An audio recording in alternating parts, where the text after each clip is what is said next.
प्रध्वस्तघाति कर्माणः केवलज्ञानभास्कर कुर्वन्तु जगतां शान्तिं वृषभात्याजिनेश्वर।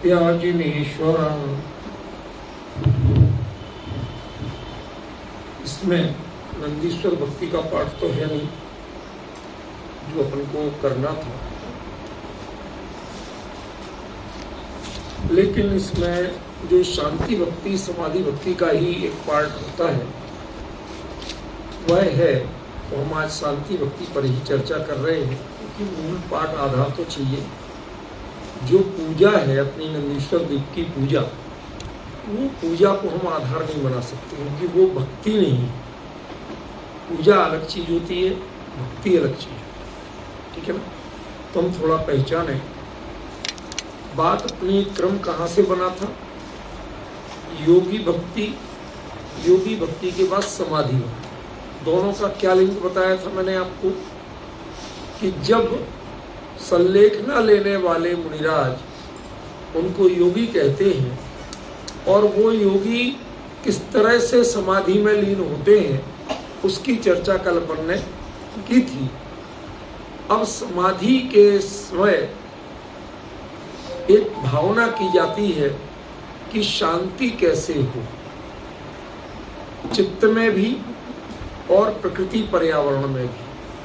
क्योंकि यदि प्रकृति पर्यावरण प्रतिकूल हो तो अभी योगी की समाधि निर्विघ्न नहीं होगी, और चित्त में शांति नहीं हो तो अभी नहीं होगी। इसलिए जो शांति पाठ अपना है वो मूल में इसी का अनुवाद है, उसका ही ये प्राकृत मूल संस्कृत रूपांतरण है जो आचार्य पूज्यपाद देवनंदी ने किया था। और इसका मूल में जो लिखा था वह प्राकृत भाषा में आचार्य कुंद देव ने लिखा था। मैं 2 मिनट आपको 1-2 जानकारियां देना चाहता हूं जरूरी। आचार्य कुंद देव ने जो ग्रंथ लिखा था उसका नाम था 10 भक्ति संग्रह। 10 भक्ति संग्रह जब नाम था तो स्वाभाविक है कि उसमें 10 भक्तियां होना चाहिए, ठीक है ना। नाम ही जब है तो उसमें होना चाहिए। लेकिन अभी तक जितने भी पाठ मिलते हैं उनमें अधिकांश में 5-6 ही भक्तियां हैं, एक जगह 6 भक्तियां मिलती हैं। बाकी सब 5 भक्तियां हैं। बाकी आचार्य पूज्यपाद देवनंदी जो कुंद आचार्य के लगभग 500 साल बाद हुए थे, उन्होंने उस 10 भक्ति संग्रह का प्राकृत रूपांतरण से, प्राकृत पाठ से संस्कृत में रूपांतरण किया था, समझ गया। तो वो संस्कृत वाली 10 की 10 मिलती हैं, लेकिन उसमें अंतर ये है कि पूज्यपाद देवनंदी ने कितना लिखा था और आचार्य कुंद ने कितना लिखा था, इसमें बड़ा अंतर है। उन्होंने कुछ चीजें बढ़ाई थी। अब मूल क्या था? प्राकृत तो मैं बना सकता हूँ, कोई बड़ी बात नहीं है, कुंद की शैली की ही बना दूंगा। लेकिन समस्या ये है कि मूल क्या था ये कैसे पहचाने, ठीक है ना। तो कुंद आचार्य देव ने जो मूल दिया था वह अपने आप में बहुत महत्वपूर्ण था। तो इन्हीं भक्तियों के क्रम में एक चर्चा और आती है। वो आती है कि आप 24 तीर्थर्थुदी, 24 तीर्थंकरों की स्तुति। तो उसमें ऐसे आता है, उसह मजियम च वंदे संभव अभिनंदनम च जिणम वंदे। 24 तीर्थंकरों के नाम आते। थोस्वामी दंडक भी उसे बोलते हैं। तो वो जो बड़ा प्रसिद्ध है उससे हम इस चर्चा को जोड़ेंगे। वो क्यों लेते? वो है एक तरह से ओवरऑल रिव्यू करना। हमने बात कहां से शुरू की? ऋषभदेव से। ऋषभदेव का काल भिन्न था, ऋषभदेव की परिस्थितियां भिन्न थी कि नहीं थी? भाई उसके पहले वो तो तीसरा काल चल रहा था। ऋषभदेव तीर्थंकर जो हुए, नॉर्मली चौथे काल में ही तीर्थंकर होते हैं, लेकिन वो तीसरे काल में हुए थे और तीसरे काल में ही मोक्ष भी हो गया। उसके बाद चौथा काल शुरू हुआ। अब ये सब दूसरी बात है उंडाव सर्पणी काल दोष वगैरह, उन चीजों को छोड़े हम। लेकिन जो ऋषभदेव तीर्थंकर जब हुए थे तब तो जुगलिया का युग था। जुगलिया समझते हो आप? अभी जुगलिया माने भोग भूमि में ऐसा होता है कि पति पत्नी जो रहते हैं उनके जब आयु पूरी होना होती है तो वो उनके कोई दुर्घटना नहीं होती है, वैसी मृत्यु नहीं होती है जिसे अनपवर्त्य आयु कहते हैं, तो वो जब मरने को होते हैं, देह पूरी होने को होती है, उस समय उनके एक कपल को, बच्चों को, एक लड़का एक लड़की को जन्म देते हैं और वो देह छोड़ देते हैं।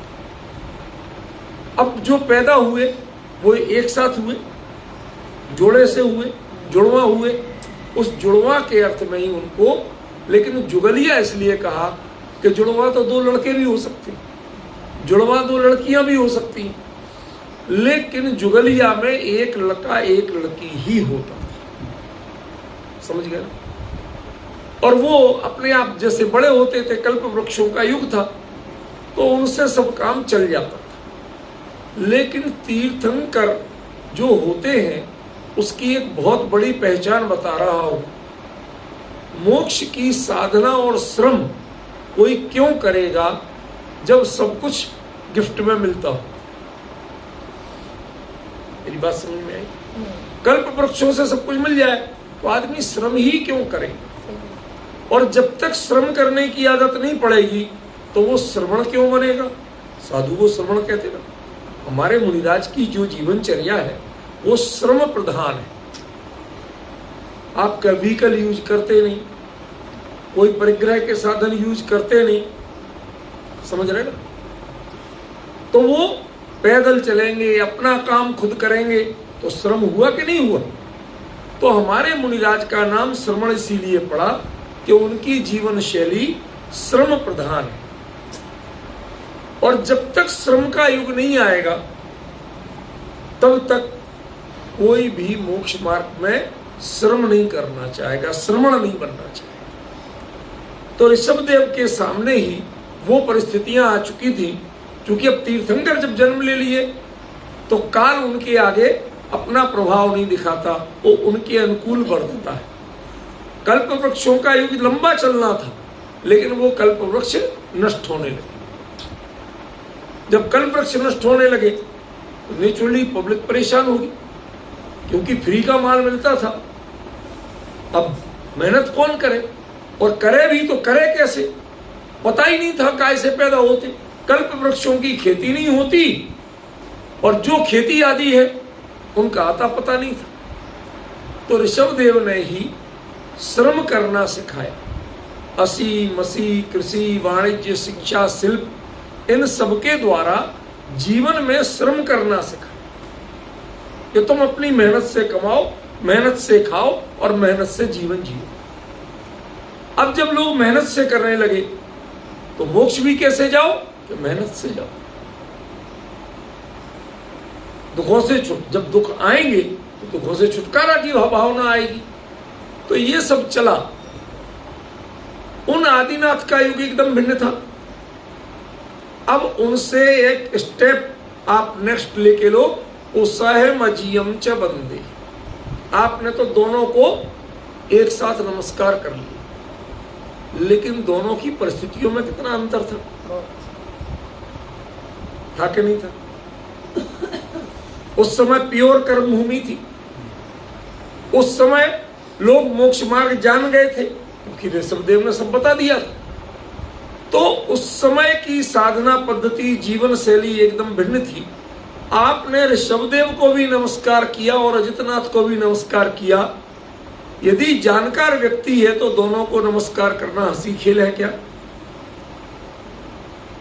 जैसे मैं आपको एक छोटा सा दृष्टांत देता हूं। आप महीनों के हिसाब से मंदिर पे नमस्कार करो। मैं कार्तिक में नमस्कार करता हूं तो आपकी ड्रेस, बाकी चीजें सब बदलेंगी कि नहीं? मैं पौष महीने में नमस्कार करता हूं तो भैया अब तो इनर विनर चाहिए, अकेले धोई दुपट्टा में काम नहीं चलेगा। अरे खिड़की दरवाजे बंद करो, अभी नहीं खोले तो हल्ला, और उस समय खोल दे तो हल्ला, अरे बंद करो हवा आ रही, अभी कहते हवा नहीं आ रही। तो कहने का मतलब क्या है कि काल का जो परिवर्तन होता है उसके अनुसार आपके जीवन शैली में, आपकी विचारधारा में, आपकी सोच में भी परिवर्तन आता है। तो तीर्थंकर भिन्न भिन्न काल में हुए, उनके वैराग्य के कारण भिन्न भिन्न थे, उनकी जीवन की शैली भिन्न भिन्न थी। आप उन सब का विचार करके वो कैसे मोक्ष गए ये आप विचार कर पाते हो? आज अनंतनाथ भगवान की पूजन की थी, उन्हें वैराग्य क्यों हुआ था, कैसे हुआ था? उल्कापात देख। आपने कितनी बार देखा? हजारों बार देख ली। भाई अब तो कम देखते क्योंकि सब एसी में सोते, पहले सब गर्मियों में छत पे सोते थे तो दिखता ही था गांव में, क्योंकि वहां प्रदूषण नहीं था, तो सब दिखता था। और उल्कापात मुख्यतः दिन में दिखता नहीं, दिखता रात को दिखता। तो भगवान ने कब देखा था ये भी विचार नहीं। और उन्हें वैराग्य कब हुआ, उन्हें दीक्षा कब ली? रात्रि में तो दीक्षा होती नहीं, समझ रहे ना? तो बहुत सी बातें हैं, इन सब पे क्या आपने विचार किया? क्या हमें आज याद है कि 2400 तीर्थंकरों के वैराग्य का कारण क्या था? कितने ही का तो पूर्व भाव का जाति स्मरण था कि नहीं था? तो उनने क्या जाति स्मरण में क्या याद किया था ये पता है? ये तो लिखा कि जाति स्मरण से उनको वैराग्य हो गया, लेकिन जाति स्मरण में देखा क्या था पिछले भाव का जिससे वैराग्य हुआ, वो नहीं बताया। तो इसका मतलब है 2400 तीर्थंकरों की यदि आपको स्तुति करनी है और खाली नाम नाम रटते हो तो वो 24 तीर्थंकर स्तुति नहीं, वो उनकी भक्ति नहीं। हम जो चीज का, आप खाने पीने की चीज, मौसम की बात जब आप नाम लेते हो तो उसमें पूरी पिक्चर ख्याल में आती है कि नहीं आती? अजय बाबू आती है। तो जब इसमें पिक्चर ख्याल में आती है तो तीर्थंकरों का नाम लो तो तीर्थंकरों के सारे कल्याणक, सारी परिस्थितियां क्या आपको ख्याल में नहीं आना चाहिए? कैसे वैराग्य हुआ ख्याल में नहीं आना चाहिए? कहां गए थे, कहां बैठ के वैराग्य लिया ख्याल में नहीं आना चाहिए? हमारे लिए जब एक लकड़ी वाले ने, टिम्बर वाले ने बताया कि भैया साल की लकड़ी की चौखटें बनवाओ तो बहुत अच्छा रहता है, हमने कहा ठीक है बना देना। लेकिन हमारे लिए एक गुड फीलिंग क्या आई कि साल वृक्ष के नीचे ही बैठ के भगवान महावीर को केवल ज्ञान हुआ।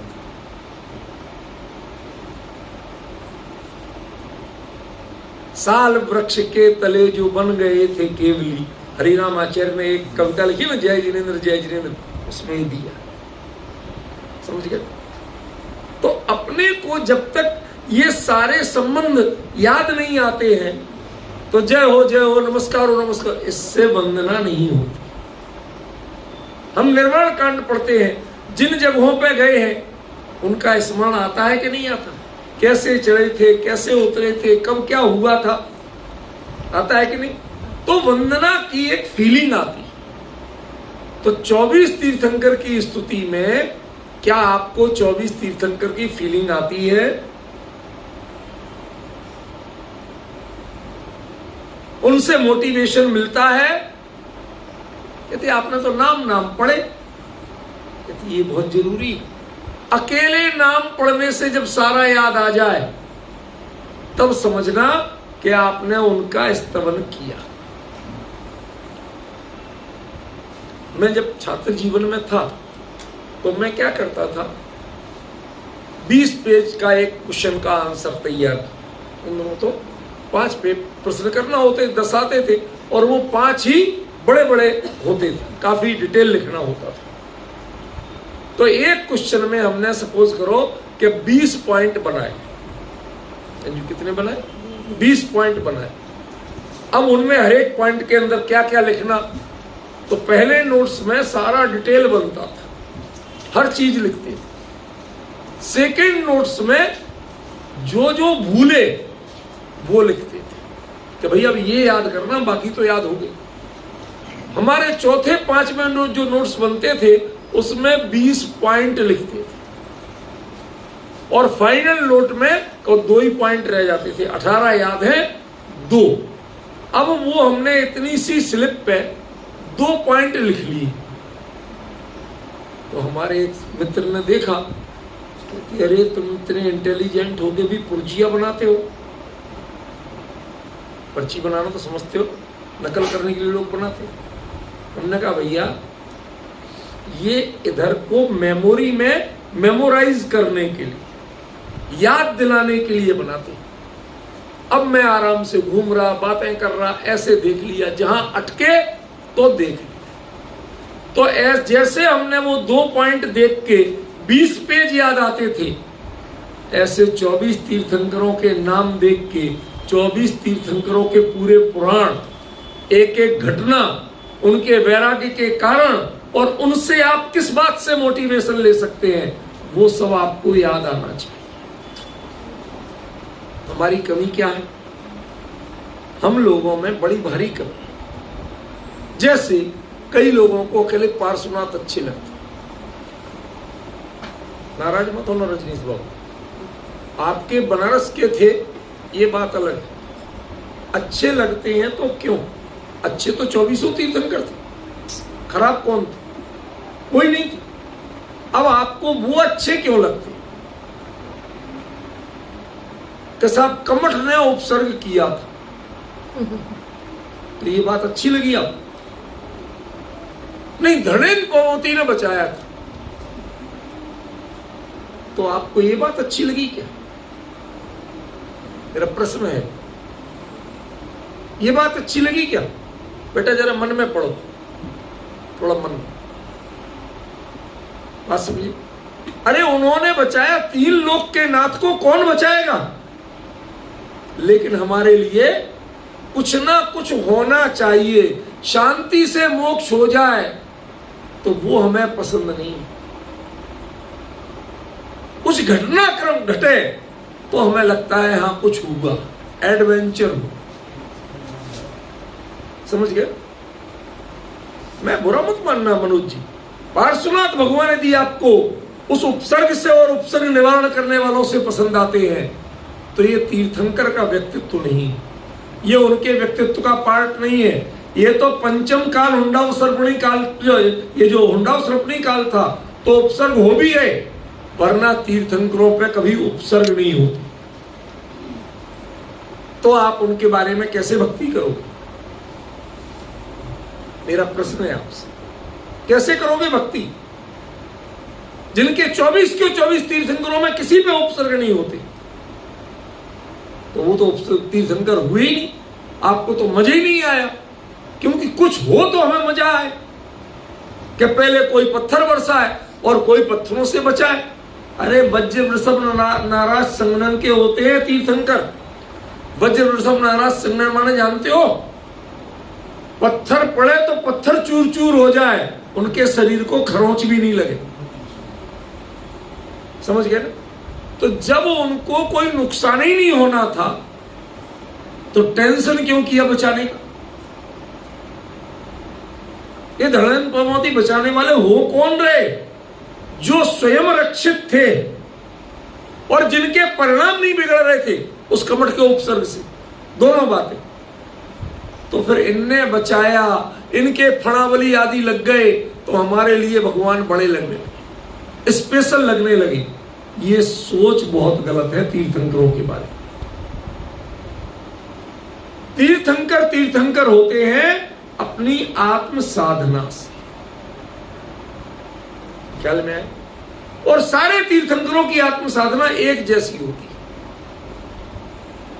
वो मोटिवेशन तो लिया नहीं और ये मोटिवेशन हमने ले लिया तो भाई साहब फिर आप नहीं तो कोई ना कोई उपसर्ग जुटाओगे और फिर एक उपसर्ग हटाने वाला जुटाओगे, तब तो आपको मोटिवेशन मिलेगा, तब तो आपकी साधना होगी। ये हमारे दिमाग में जो चीजें घुसी हुई हैं उनको निकालने के लिए ये 24 तीर्थंकर का थोस्वामी दंडक है।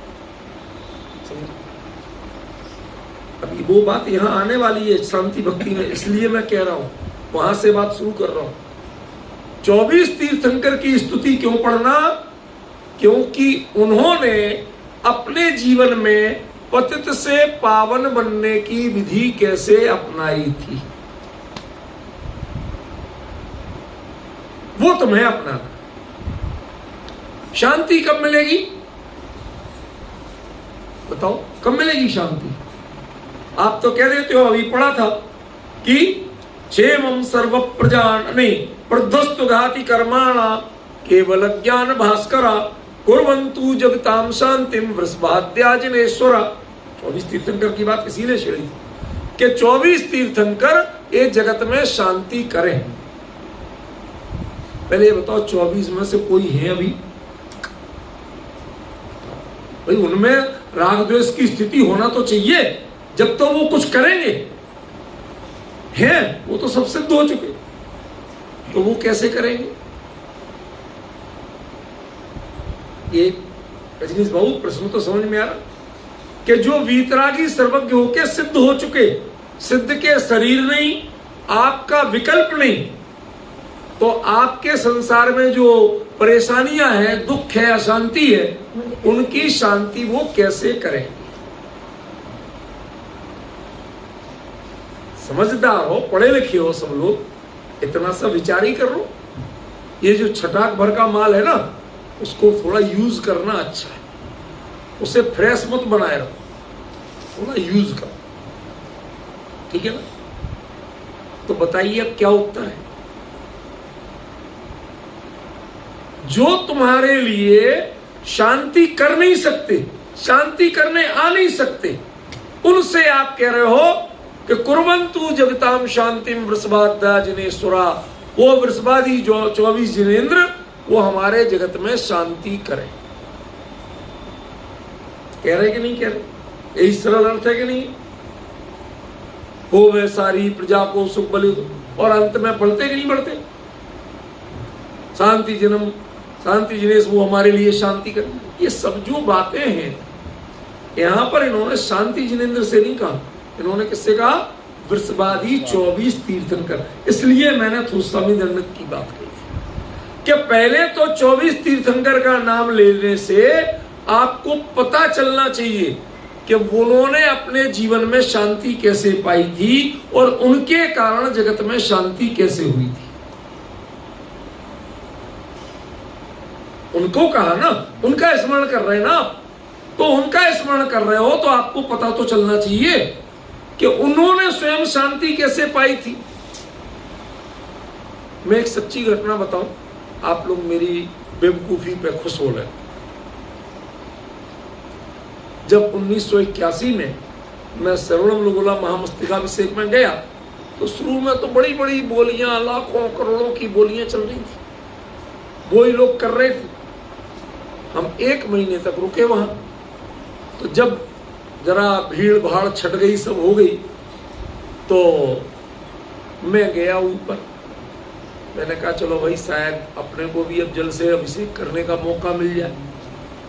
समझ गया? उनके पंचामृत तो निपट चुके थे, अब बाद में जल से चल रहा।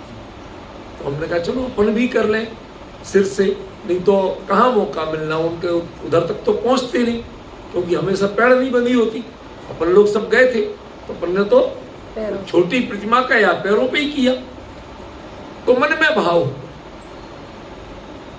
अब उन्होंने कहा साहब कम से कम जो कलश लेना है तो साहब 2500 का है। अब हमारी जेब में 250 भी नहीं, अब ले कैसे? तो मैंने एक नाम लिया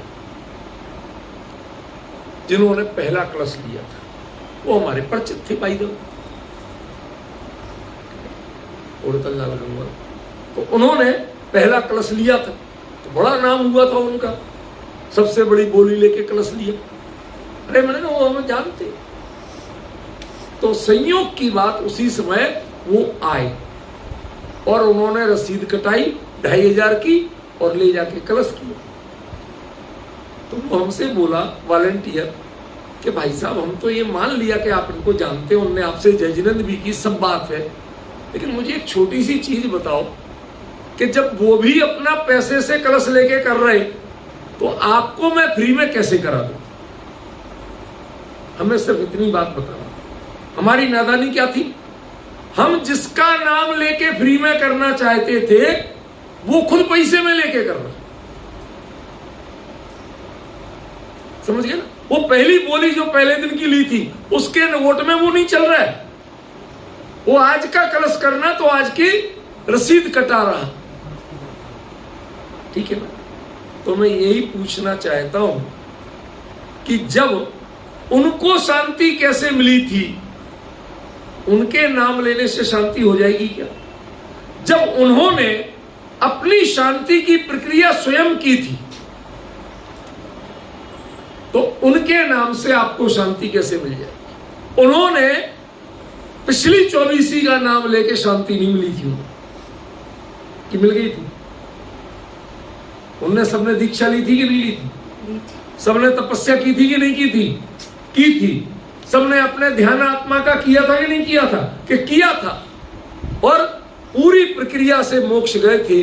तो जब उनको कोई शॉर्टकट नहीं मिला तो आप इनका नाम लेके अपना शॉर्टकट क्यों तलाशना चाहते हैं कि इनका नाम लिया और हमें शांति मिल जाए? भगवान आप कर देना।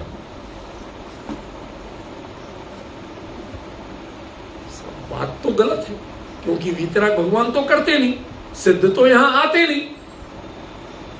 तो उनसे करने की, शांति करने की बात कही तो रूबी बेटे सही बात है क्या? सही तो नहीं है, लेकिन यदि कुंद कुंद और पूज्यपाद जैसे आचार्य लिख रहे हैं तो ये गलत भी नहीं हो सकता। इसका मतलब हमारे समझने में कई अंतर है। जैसे जनरेशन गैप हो जाता ना, हम नई पीढ़ी की बात पुरानी पीढ़ी के लोग नहीं समझ पाते, होता ना? तो ये जनरेशन गैप है, तो कैसे दूर करें इसे? बहुत रोचक बात है, बड़े ध्यान से सुनो। उनके जीवन को देखो, उनके जीवन को याद करो। उन्होंने कैसे कैसे किया था वैसा वैसा तुम करो जो अप्लाई कर सकते हो। 24 तीर्थंकर का नाम क्यों लिया रजनी?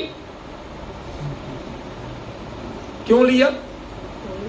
उसमें नहीं लिखा फोन में, नहीं है? अच्छा, मुझे लगा है हंस के कह रहा हूं नाराजी से। सुनो, 24 तीर्थंकर का नाम क्यों लिया? आप 24 को याद करो और जो आपको रोल मॉडल लगे कि भैया इनकी साधना पद्धति हम अपना सकते हैं, उनकी अपना लो। तुम्हें ऋषभदेव की 1000 साल की पसंद हो तो तुम 1000 साल की करो, और महावीर की 12 साल की पसंद हो तो 12 साल की करो। मल्लीनाथ की 6 दिन की तो 6 दिन की करो। हम किसी चीज पर रोक टोक नहीं लगाना चाहते, लेकिन तुम किसी को भी रोल मॉडल बनाओ, वो तुम्हें शांति करे का मतलब क्या है? आगे आ जाओ। वो शांति करे का मतलब क्या है? कि उनका आत्म शांति का मॉडल हम अपने लाइफ में अप्लाई करें। बात समझ में आ गई? भाई जैसे उन्होंने कलश, कहते भाई साहब जैसे वो कलश कर रहे हैं आप भी करो, यही कहते ना। मैंने उनका नाम लिया तो उसने कह दिया भैया जैसे वो कर रहे हैं आप कर लो, हमने कब रोका? तो ऐसे ही 24 के 24 तीर्थंकरों का स्मरण करो, और जिनकी जीवन शैली आपको आदर्श लगे, जिनकी साधना पद्धति आपको आदर्श लगे, वो अपने जीवन में उतारो और अपने जीवन में शांति करो। तो क्या कहलाएगा कि 24 तीर्थंकरों से हमारे जीवन में शांति हुई। उनने नहीं की। जैसे यदि मैं रसीद कटाता तो अपने पैसे से कटाता, उनसे नहीं मांग रहा था। वो तो नहीं थे पैसे, बात अलग है, लेकिन यदि कटाता तो अपने पैसे से कटाना पड़ती। ऐसे ही आपको यदि शांति चाहिए तो स्वयं के पुरुषार्थ से मिलेगी, तीर्थंकर आके देने वाले नहीं। तो कहा क्यों कि 24 तीर्थंकर करें? कहते उन्होंने जैसे की उस शांति की प्रक्रिया को आप याद करो। प्रथमान योग कहां कार्यकारी है? अरे उनको पढ़ो तो सही, उन्होंने कैसे किया था, ऐसे आप करो। आपको तो 4 मच्छर काटते हैं, वो आप डिस्टर्ब हो जाते हो, एक मक्खी भिनभिनाने लगे तो डिस्टर्ब हो जाते हो।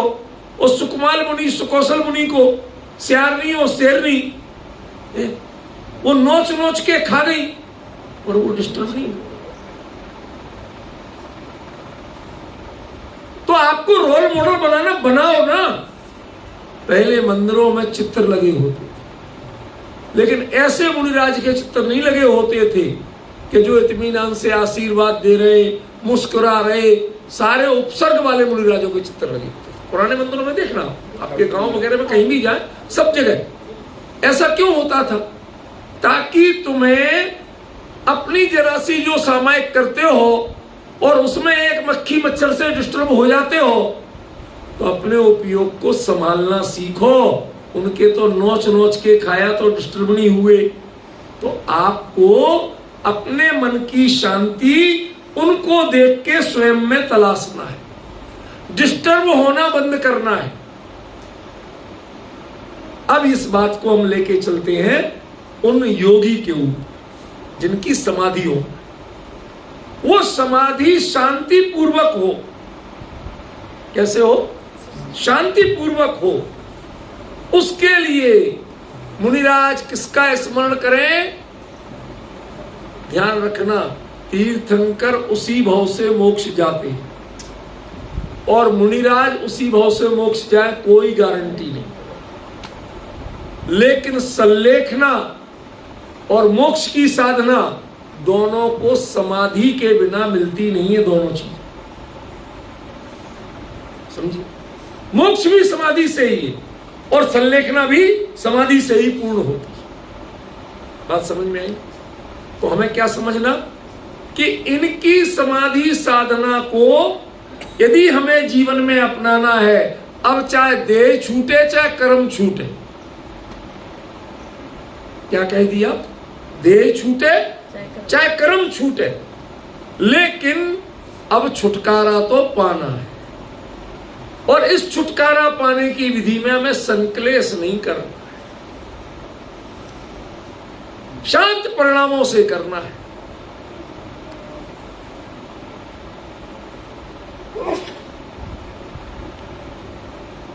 आज तो दूसरे दिन है रूबी का, थकान है, संभल नहीं पा रही। मन तो उसका बहुत अच्छा है, ये मैं जानता हूं, लेकिन आज थोड़ी थोड़ी थकान दिख रही है बच्ची। देखो ऐसा है, जो अपने बनते हैं तो थोड़ा राग भी होता है, राग होता है तो कह लेते हैं, कोई इसमें और दूसरी बात नहीं है। रोज बड़ी प्रसन्न जागृत होकर सुनती थी, आज थोड़ा सा होता है। आज जल भी नहीं लिया ना, इसीलिए मुझे पता है बस, कोई बात नहीं। सुनो ध्यान से, क्या कह रहे हैं? जो 24 तीर्थंकरों का स्मरण किया जाए, वो क्यों किया जाए? कि वो योगी राज पुनः संसार में भटकने वालों का स्मरण नहीं कर सकते। उसमें साथ जो द्वारा जिनका जन्म हुआ था, फिर किस गति में गए थे। आदिनाथ भगवान की पूजन पड़ी, पूछिए, चारों गतियों के दुख का वर्णन है कि नहीं है? प्रभु में ऊंट बलद भैंसा भयो, जा पे लादियो भार अपार हो, नहीं चालियो तब गिर परियो, पापी देश सोटन की मार हो। पढ़िए ना। तो स्मरण, मन में शांति चाहिए तो किसका स्मरण करो? जो दोबारा जन्म लेके दूसरी गतियों के दुख भोगने वाले हैं, उनका स्मरण नहीं करना।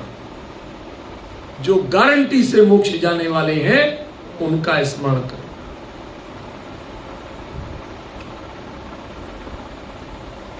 और कोई बीमारी हो जाए, डॉक्टर से ऑपरेशन जरूरी हो जाए, तो डॉक्टर के पास गए, उसने लिटा लिया टेबल पे, तो उसने कहा डॉक्टर साहब पहली बार ऑपरेशन करा रहा हूँ, बहुत डर लग रहा है।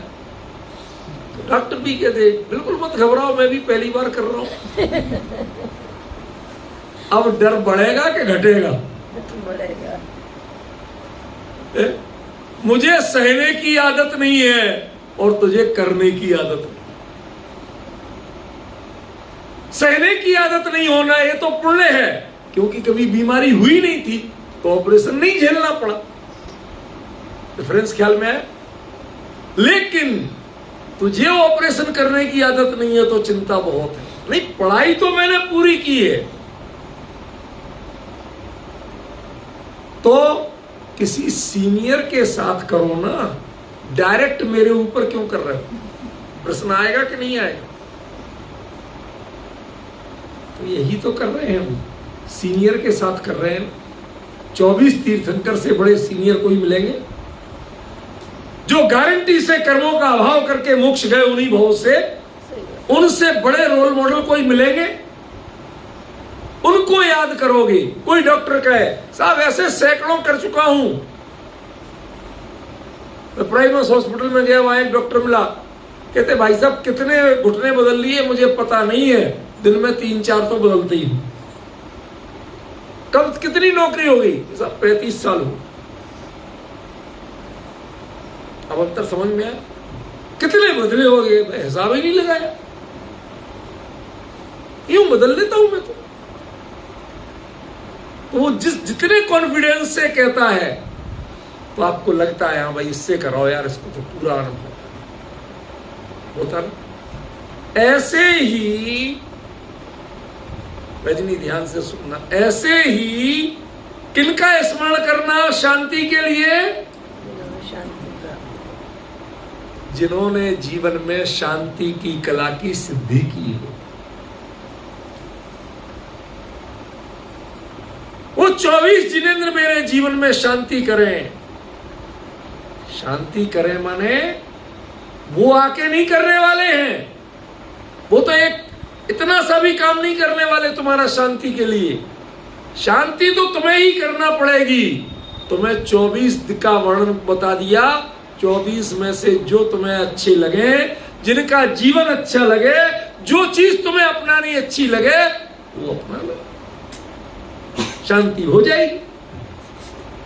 तो इसमें 2 पॉइंट समझ में आए। पहला तो तीर्थंकर गारंटी से मोक्षगामी है, इसलिए उनके ऊपर हमें पूरा विश्वास है। उनके जीवन में सबने भिन्न भिन्न प्रकार से साधना की। अंतरंग साधना एक ही रूप में होती है, बाहरी भिन्न भिन्न रूप में। कोई का समय कम है, कोई का ज्यादा है, समझ में? दिगंबर मुनि मुद्रा सब अंगीकार करते हैं, लेकिन किसी ने 1 दिन का उपवास किया, किसी ने 2 दिन को उपवास किया, किसी ने 6 दिन के उपवास किए। पढ़े जयमाला पढ़ो, एक के तो शायद 10 दिन के उपवास थे। आदिनाथ का तो 6 महीने का नहीं, उनका तो 1 साल 1 महीने 3 दिन का था। भाई 6 महीने का तो उपवास ग्रहण किया था, उसके बाद आहार की विधि नहीं मिली तो अपने आप उपवास हो गया। समझ गए?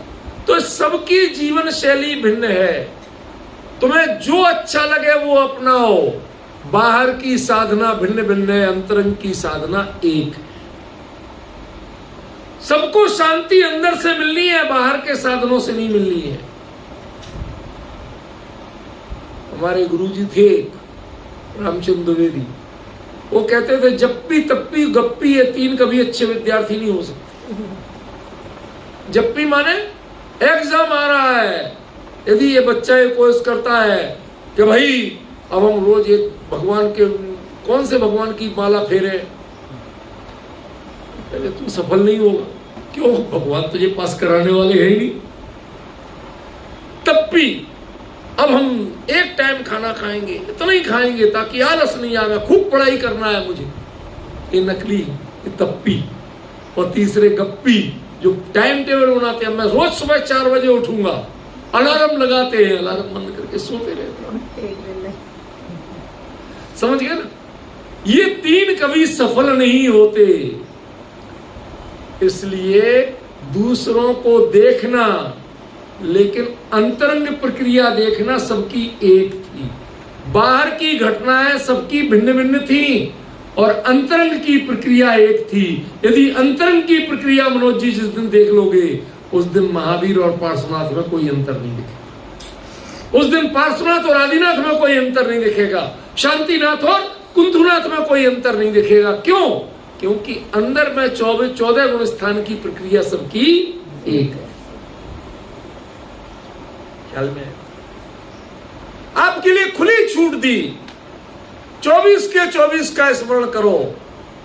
2 क्वालिटियां, पहली तो वो गारंटी से मोक्ष गए थे, लौट के संसार में नहीं आना था, तो तुम निश्चिंत रहो। उनमें से जिसको भी रोल मॉडल बनाओगे तो तुम्हारी शांति होनी ही होनी है, अशांति मिटनी ही मिटनी। किसी को बना लो, क्योंकि हमारे यहाँ तो सारे ही वीतरागी सर्वज्ञ हैं, चाहे पार्श्वनाथ हो चाहे नेमिनाथ हो।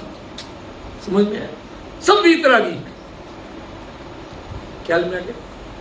तो एक तो बात ये कि वो गारंटी से मोक्ष गए थे और उनकी साधना पद्धति कुछ भी रही हो, वैराग्य के कारणों की भिन्नता रही हो, लेकिन वैराग्य के बाद दीक्षा लेने की विधि में भिन्नता नहीं थी। उपवास की भिन्नता रही हो, लेकिन श्रेणी आरोहण करके केवल ज्ञान पाने की भिन्नता नहीं थी।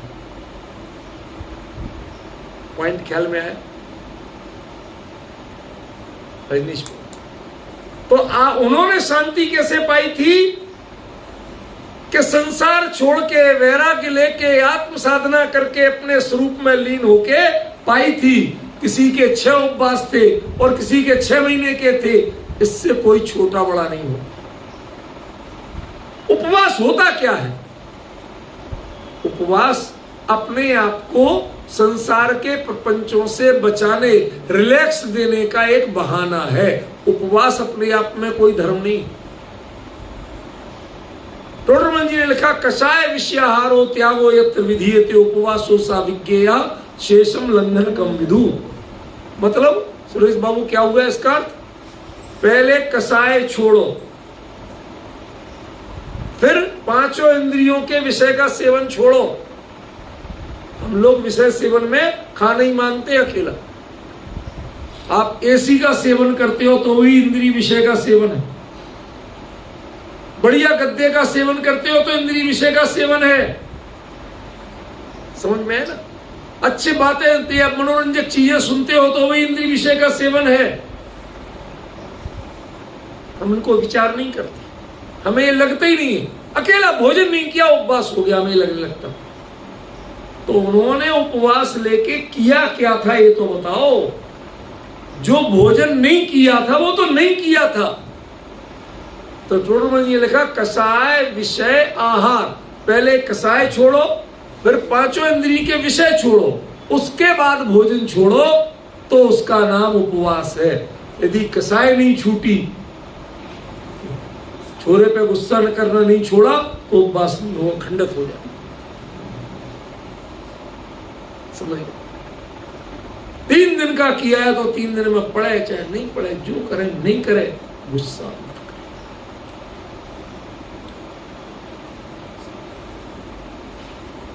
नहीं तो उपवास खंडित हो जाए। तो जो असली प्रक्रिया है उसको हम नहीं अप्लाई करते। हम छोटे से पार्ट को देखते हैं। उन्होंने 6 महीने को उपवास किए थे, हम कितने कर लें ये इंपॉर्टेंट नहीं है। कितने दिन नहीं खाया ये इंपॉर्टेंट नहीं है। नहीं खा के उन्होंने क्या किया था वो इंपॉर्टेंट। शांति उससे मिली थी उन्हें, तो आपको भी वही करना पड़ेगा, तब जीवन में शांति मिलेगी। तो 24 तीर्थंकरों को याद करना, उनकी स्तुति करना और उनसे कहना कि हे 24 तीर्थंकर मेरे जीवन में शांति करो। ये कहने का मतलब क्या है कि तुम्हारे लिए पूरी दुकान खोल के रख दी। लेडीज है ना, साड़ी का धंधा करने वाला मुझे परम तपस्वी दिखता।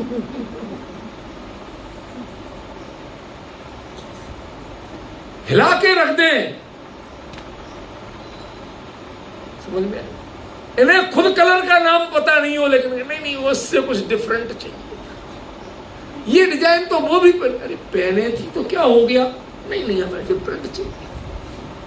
उसकी दुकान में 24 साड़ियां थी, 24 की 24 दिखा दी। बहन जी जो पसंद आए वो ले लो, अब और नहीं है मेरे पास। सबसे आदर्श मोक्षगामी 24 तीर्थंकर हैं, 24 का जीवन चरित्र आपके सामने दिखा दिया। जिसको रोल मॉडल बनाना हो बना लो। शांति का तरीका यही है, शांति का तरीका और कोई नहीं है।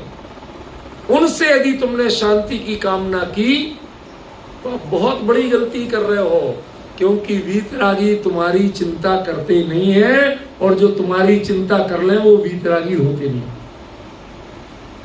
अरे वीतरागी तो क्या विरागी भी नहीं होते। संसारियों की चिंता विरागी क्यों करेंगे, और करते हैं तो विरागी नहीं है, बस खत्म बात, आगे बात ही नहीं कर। समझे ना? तो 24 तीर्थंकर हमारे जीवन में शांति करें, इसका रहस्य समझ में आया। अब 2 चीजें फिर से दोहरा रहा हूं। एक तो स्मरण उनको करना जिन्हें लौट के संसार में नहीं आना, फेलियर्स को नहीं, रिपीटर्स को नहीं। क्या बेटा, किनको आदर्श बनाना? जो एक बार में टॉप करके जाते हैं। पापा कोई बात नहीं, अब इसमें एक पेपर में बैक लग गई है तो अब कोई बात नहीं, इसको मैं दे दूंगा दोबारा। ये रास्ते नहीं है हमारे जैनियों का, ये रास्ता नहीं है। जैनी तीर्थंकरों को इसलिए स्मरण करते हैं कि वो सबसे टॉप आके पास करते हैं, सेकंड डिवीजन में भी नहीं करते, बैक तो उनकी लगती ही नहीं। समझ गए? मानते हो 24 तीर्थंकरों को, पूजते हो ना, तो जीवन में कोई काम ऐसा नहीं करना जिसमें बैक की पोजीशन हो, टॉप की स्थिति रहे, वही काम करना। ये भी प्रेरणा, ये भी मोटिवेशन है। समझ गए? हम हर चीज में बहाना करते हैं, कहते कोई बहाना नहीं करना, तुम्हें 3 दिन के करना 3 दिन के करो, 30 दिन के करना 30 दिन के करो, हम किसी में नहीं रोकेंगे।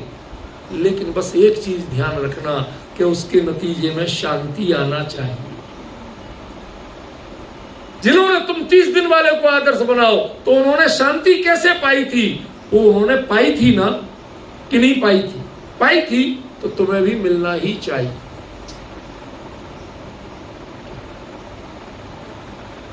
किसी ने कोई चीज लेके और गिलास में घोली, चाय के कप में घोली, उस पर डिब्बे पे भी चीनी लिखा हुआ था और उसमें शक्ल भी चीनी जैसी थी। अब आपने घोली और चाय मीठी नहीं हुई तो वो डिब्बे पे चीनी लिखा होना या चीनी जैसी शक्ल होना, इससे कोई फायदा है? मिठास आनी चाहिए तो चीनी है, मिठास नहीं आई तो चीनी नहीं है। ऐसे ही भगवान कहते हैं, कुंदकुंदाचार्य देव कहते हैं कि यदि तुम्हारे जीवन में शांति आती है तो 24 तीर्थंकर का स्मरण है, और यदि शांति नहीं आती है तो 24 तीर्थंकर का स्मरण नहीं। डिफरेंस ख्याल में आया कुछ? देखो, अपना विषय जिस रूप में चल रहा है हम तो उसी रूप में चला रहे, जो विषय आया वही बता रहे हैं। उसमें साथ में क्या स्मरण किया? प्रध्वस्त घाती कर्माण। अब बताइए, इनको अरहंत को क्यों स्मरण किया, सिद्ध को क्यों नहीं किया? मेरी बात समझ में आ रही कि नहीं आ रही योगेंद्र बाबू? भाई 4 घातिया कर्मों से रहित तो अरहंत होते हैं, सिद्ध तो होते नहीं। तो उनको क्यों स्मरण नहीं किया, इनको क्यों स्मरण किया? प्रश्न तो उठना चाहिए ना। तो करो एक बार प्रश्न, करो एक बार प्रश्न। क्या प्रश्न? कि अरहंतों को क्यों स्मरण किया? 24 तीर्थंकर अब सिद्ध हो चुके हैं, तो अरहंत रूप को क्यों स्मरण किया?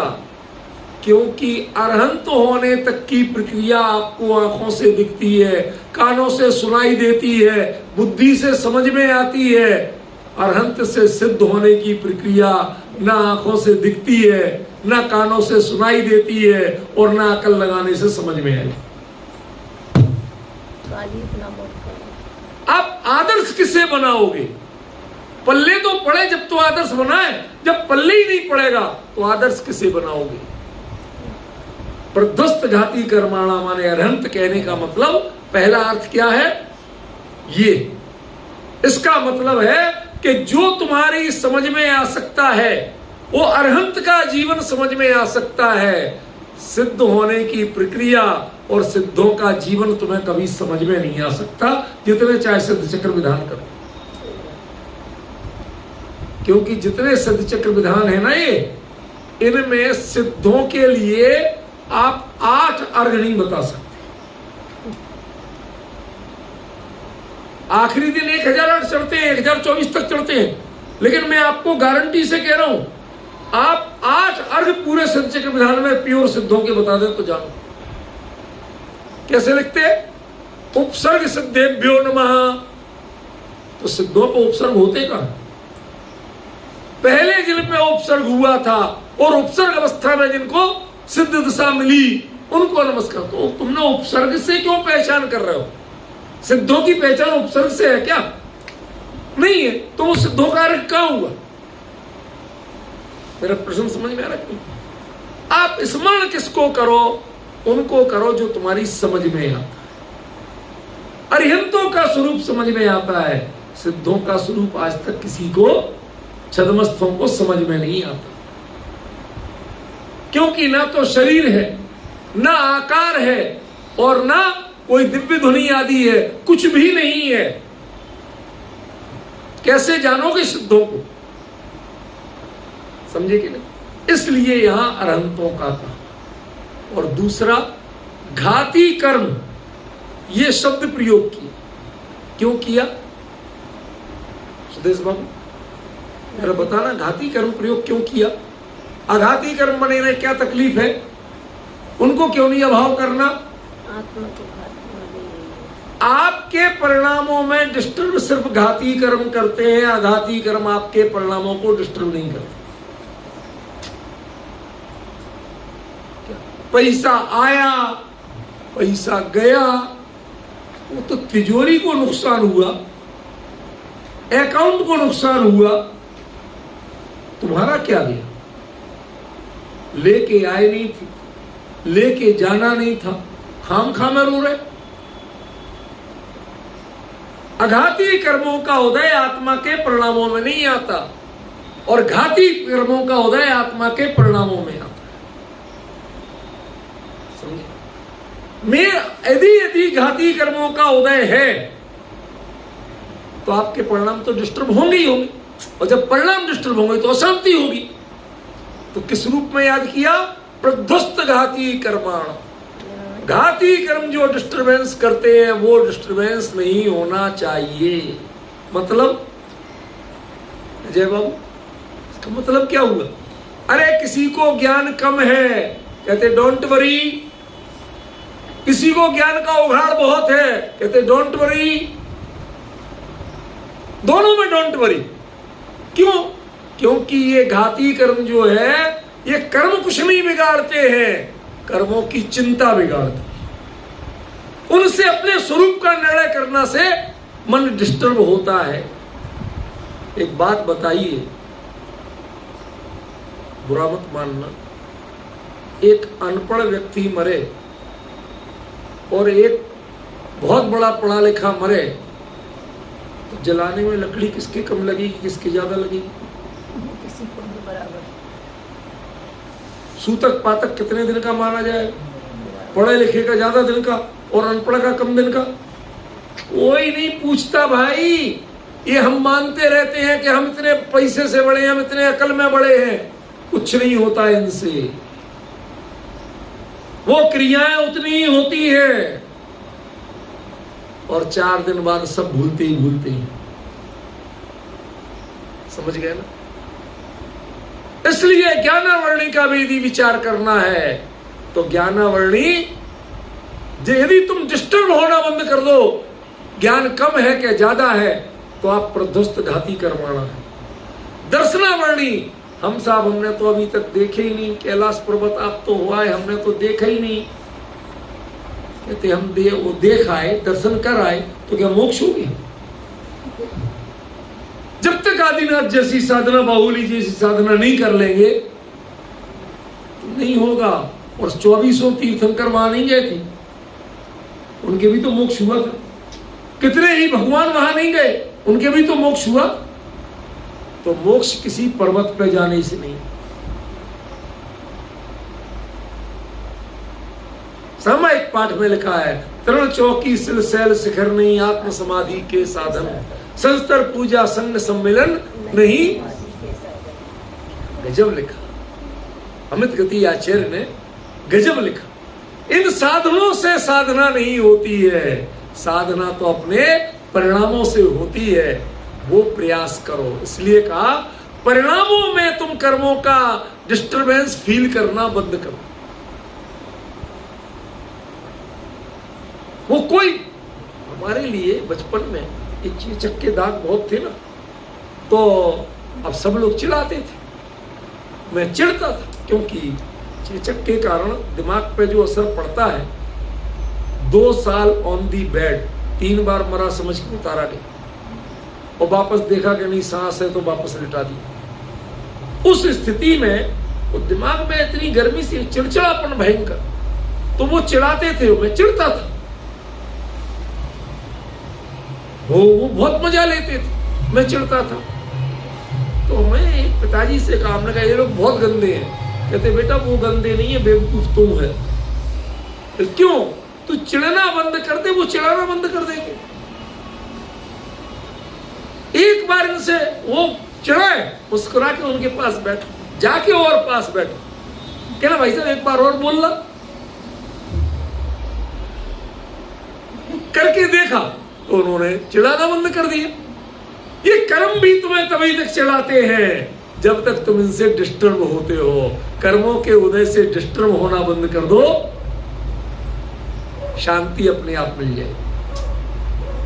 अघाती कर्मों से आपको शांति नहीं मिलने वाली। असली घाती कर्मों के उदय से जो परिणाम विचलित होते हैं, वो विचलित होना छोड़ोगे तो शांति मिलेगी। इसलिए कहा प्रध्वस्त घाती कर्माणा। और दूसरी बात क्या कही? केवल ज्ञान भास्कर। 1 मिनट बचा है, 1 मिनट में बात पूरी करूंगा। केवल ज्ञान रूपी भास्कर, तुम ये मान के चलो कि मुझे सब कुछ पता है। आज शिक्षा के क्षेत्र में सबसे बड़ा अभिशाप यही है, मैं तो भूल जाता हूं, मुझे तो याद ही नहीं रहता। मैं अपने विद्यार्थियों से कहता हूं तुम्हें सब याद रहेगा, तुम पहले उसको समझने की कोशिश करो। दूसरों ने कैसे किया ये मत देखो, तुम अपना तरीका खुद ढूंढो। तुम्हें कैसे याद रहती, कौन सी चीज याद रहती और वो क्यों याद रहती।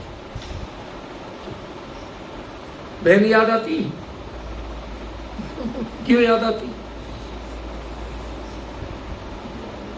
संवेदनाओं के कारण। तो जो पढ़ते हो ना, उसमें भी अपनी संवेदनाएं जोड़ लो, कुछ नहीं भूलोगे कभी जीवन। केवल ज्ञान भास्करा, केवल ज्ञान रूपी सूर्य उगा हुआ है, उसे किसी को बताना पड़ता भाई साहब मैं उगाया हूं।